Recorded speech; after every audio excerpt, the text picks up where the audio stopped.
თუ იცით ქართული ანბანი ვინ შექმნა? არ ვიცი. თუ იცით ქართული ანბანი ვინ შექმნა? ვინ შექმნა? იაკობ გოგებაშვილი. თუ იცით ვინ შექმნა ქართული ანბანი? ილია ჭავჭავაძემ ხო? როგორ? კი არა. ვინ შექმნა? ილია ჭავჭავაძე. ან თუ იცით რამდენი დამწერლობაა ქართული? 3. ვერ ჩამომითვლით რომლები. ვერა. თუ იცით ვინ შექმნა ქართული დამწერლობა? არ ვიცი. ან ზოგადად რამდენი დამწერლობაა ქართული? არ ვიცი. ქართულში 3. ხომ ვერ ჩამომითვლით რომლები? ამასაც ძველი ქართული იყო და კიდევ ორი რაღაც და ეს ერთი რომელსაც ეხა ხმარობ და მეორე ძველის მერე იყო რაღაც კიდე დაწერილი. ქართული ანბანი ვინ შექმნა?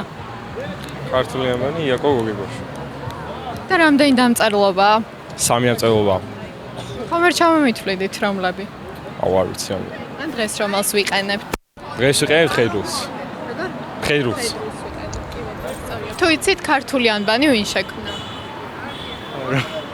ან რამდენი დამწერლობაა ქართულ? ხომ ვერ ჩამომითვლით? მხედრული, ასომთავრული და ნუსხური. და დღეს რომელს ვიყენებთ თუ იცით? მხედრული. თუ იცით ქართული ანბანი ვინ შექმნა? არა. რამდენი დამწერლობაა ქართული? 23. დამწერილი. არ ვიცი. თქვენ?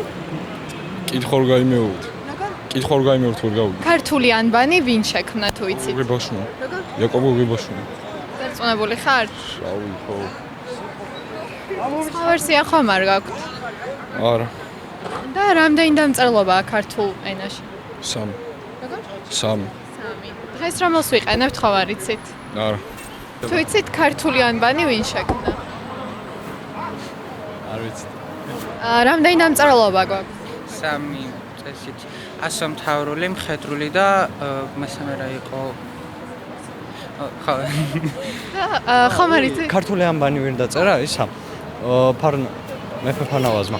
ფარნავაზ მიაწერე ნამდვილად. და დღეს რომელ დამწერლობას ვიყენებთ ხომ არ იცით? ასომთავრულს. მხედრულს. ქართული ანბანი ვინ შექმნა? კი. იაკობ გოგებაშვილი. იაკობ გოგებაშვილი. სხვა ვერსია ხომ არ გაქვთ იმე? დარწმუნებული ხართ ანუ ამ პასუხში? კი. და რამდენი დამწერლობა გვაქვს? 3 როგორც მახსოვს. კი, ნამდვილად. დღეს რომელს ვიყენებთ ხომ არ იცით შემთხვევით? ხედრულს. ქართული ანბანი ვინ შექმნა ხომ ვერ მეტყვით? როგორც ქართული ანბანი ვინ შექმნა, რომელ ქართულ მასწავლებლად პარაკობთ? ქართულ ანბანზე. ქართული ანბანი დღევანდელი რაც გვაქვს. არ ვიცი. დიახ, ზოგადად 3 დამწერლობა პირველად შემოვიდა ფაზის დროს, ყველაფერი ვიცი. ფანავს. და ხომ ვერ მეტყვით რომელ დამწერლობას ვიყენებთ? დღეს თუ არ ვცდები, უნდა ვიყენებთ ხედრულს. კი, ნამდვილად სწორია. თუ იცით ქართული ანბანი ვინ შექმნა? ფანავს კი ბატონო, ფარნავაზ მიაწერენ ერთ-ერთი ვერსიით და რამდენი დამწერლობა გვაქვს? 3. დღეს რომელს ვიყენებთ ხომ ვერ მეტყვით? მხედრული.